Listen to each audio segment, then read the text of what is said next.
आज की इस कक्षा में आप सबका स्वागत है। सुप्रभात। आगे हम ऋतुकाल में ऋतुबद्ध कवियों के परिचय को निरंतर करते हैं। कल हमने देव, भिखारीदास और रसलीन के बारे में पढ़ा।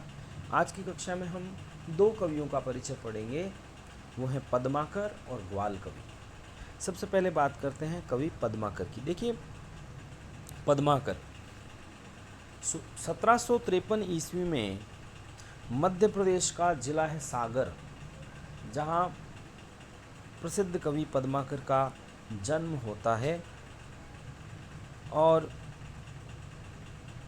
कुष्ठ या कोढ़ रोग के कारण सन 1833 में कानपुर के गंगा तट पर इनकी मृत्यु हो जाती है। पद्माकर जो हैं, उनके बारे में हमें दो प्रमुख बातें हमें ध्यान में रखनी है। एक तो ये ऋतुकाल के अंतिम प्रसिद्ध कवि हैं। अंतिम कवि नहीं है ये, अंतिम कवि ऋतुकाल के ग्वाल हैं। ऋतुकाल के अंतिम कवि, ऋतुकाल के अंतिम रीतिबद्ध कवि ये ग्वाल हैं। लेकिन ऋतुकाल के अंतिम प्रसिद्ध कवि जब ऋतुकाल समाप्ति की ओर था, उस वक्त यदि कोई कवि प्रसिद्ध रहा तो वो पद्माकर थे। पद्माकर के काव्य की एक विशेषता है कि पद्माकर ने न केवल श्रृंगार रस की रचनाएं लिखी, जो कि ऋतुकाल की एक विशेषता है, अतिशय श्रृंगारिकता। पद्माकर ने न केवल श्रृंगार रस की रचना लिखी, बल्कि भक्ति और वीर रस की रचनाएं भी लिखी। यानी इनके काव्य में भक्ति, श्रृंगार और वीर रस की त्रिवेणी पाई जाती है। जैसे हम इनकी रचनाओं की बात करें तो ऐसी रचनाएं जो वीर रस की मानी जाती है, तो एक तो रचना इनकी है हिम्मत बहादुर विरुदावली। हिम्मत बहादुर विरुदावली में अनूप शहर के जो सेनापति हुआ करते थे, अवध की सेना का अधिकारी, अनूप शहर बोल गया, अवध है, अवध की सेना का सेनापति अनूप सिंह बहुत ही वीर राजा हुआ करते थे। उन पर इन्होंने वीर रस की फड़कती हुई रचना लिखी और इनके वीर रस की रचनाओं को सुनकर सतारा के प्रसिद्ध शासक राघोबा ने इनको 1 लाख रुपए, 10 गांव व 1 हाथी पुरस्कार में पद्माकर को दिया। हमारे जयपुर के, राजस्थान की राजधानी जयपुर उस समय एक स्टेट हुआ करता था, राज्य हुआ करता था, उसके राजा थे प्रताप सिंह जी। उनकी वीरता का वर्णन किया इन्होंने प्रताप विरुदावली में। और प्रताप सिंह ने पद्माकर को कविराज शिरोमणि की उपाधि दी।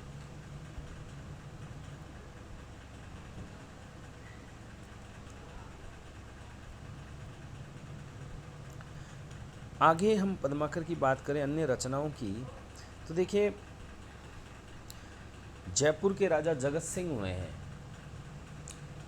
जयपुर के राजा जगत सिंह के आश्रय में रहकर इन्होंने दो बहुत ही प्रसिद्ध रचनाएं करी, जिसमें एक तो है पद्माभरण। इनके नाम से ही है पद्माभरण। मैंने आपको प्रारंभ में बताया था, भरण और भूषण जहाँ पीछे लगे होते हैं वो अलंकार ग्रंथ माने जाते हैं। पद्माभरण में अलंकार, जो कि काव्य का अंग है, उसका खूबसूरती से निरूपण किया गया। एवं श्रृंगार रस की इनकी बहुत ही प्रसिद्ध रचना है जगत विनोद, जो कि श्रृंगार रस का सार ग्रंथ कहलाता है।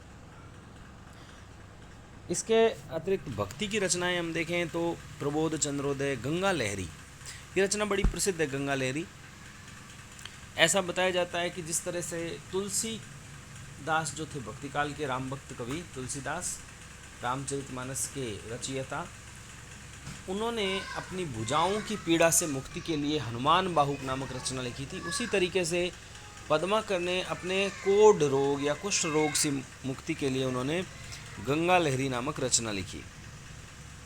तो गंगा लहरी और प्रबोध पचाशा दोनों इनकी भक्ति की रचना है। इसके अतिरिक्त ये उदयपुर के राजा भीम सिंह के आश्रय में इन्होंने गणगौर के मेले का चित्रण किया। पद्माकर का बसंत ऋतु का वर्णन तो बहुत ही मनोहारी है ना, जिसमें वो ये कहते हैं कि द्वार में दिशान में, दूनी देश देशन में,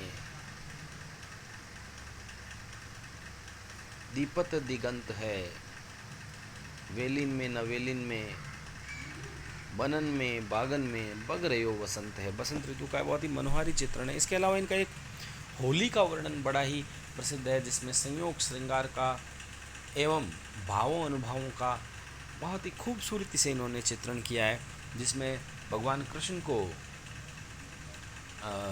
गुजरियों के बीच होली खेलते हुए चित्रित किया गया है कि किस प्रकार जो गुजर जाति की युवतियां हैं वो श्री कृष्ण के साथ फागुन के महीने में जो है होली खेलती है। फागु की भीर अभिरन में गई, गोविंद ले गई भीतर गोरी। जब श्री कृष्ण को पकड़कर गुजरियाँ जो है वो पकड़कर, गुजरों की जो युवतियाँ हैं, गुजर जाति की जो युवतियाँ हैं वो पकड़कर घर के भीतर ले जाती है। भाई करी मन की पदमाकर, ऊपर नाए अबीर की जोड़ी। और फिर वो अबीर गुलाल की जो पूरा थैला है वो श्री कृष्ण पर उल्टा कर देती है और जो इच्छा होती है वो श्री कृष्ण के साथ व्यवहार करती है। छीनी पितंबर कमर तेसु, और उनके जो पीले रंग का कपड़ा कमर पे पहना हुआ है उसको खींच लेती है। और श्री कृष्ण जब इस अवस्था में आ जाते हैं तो वो अपने कपोलों और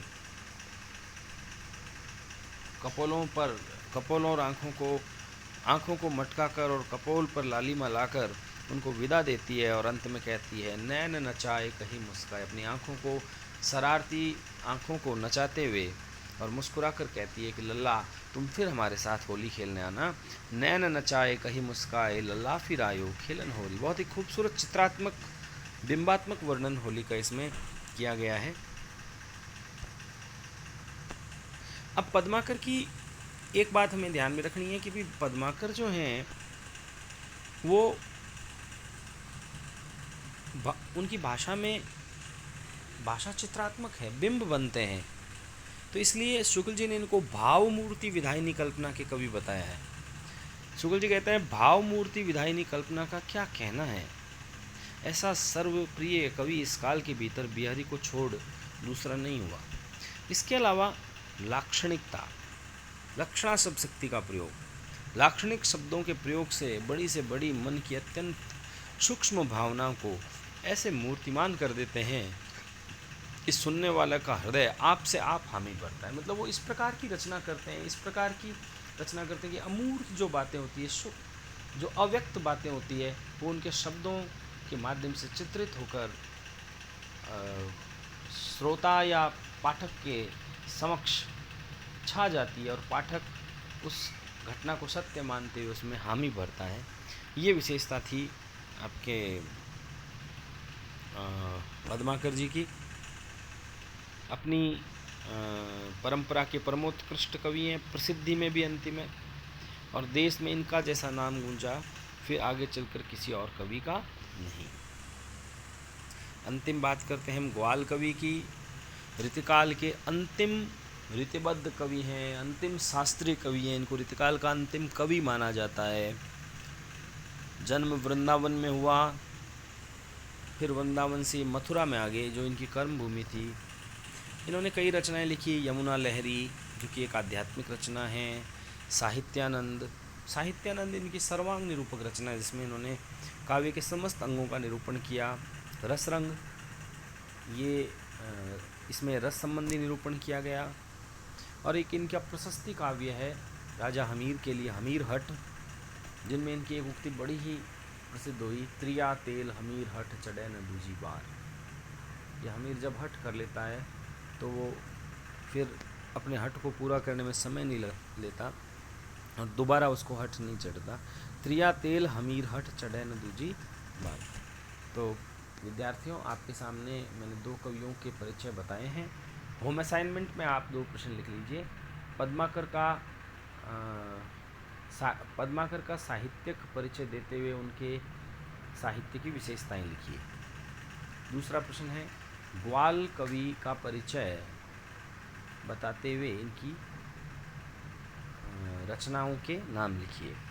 तो ये दो प्रश्न आप अपने नोटबुक में करेंगे।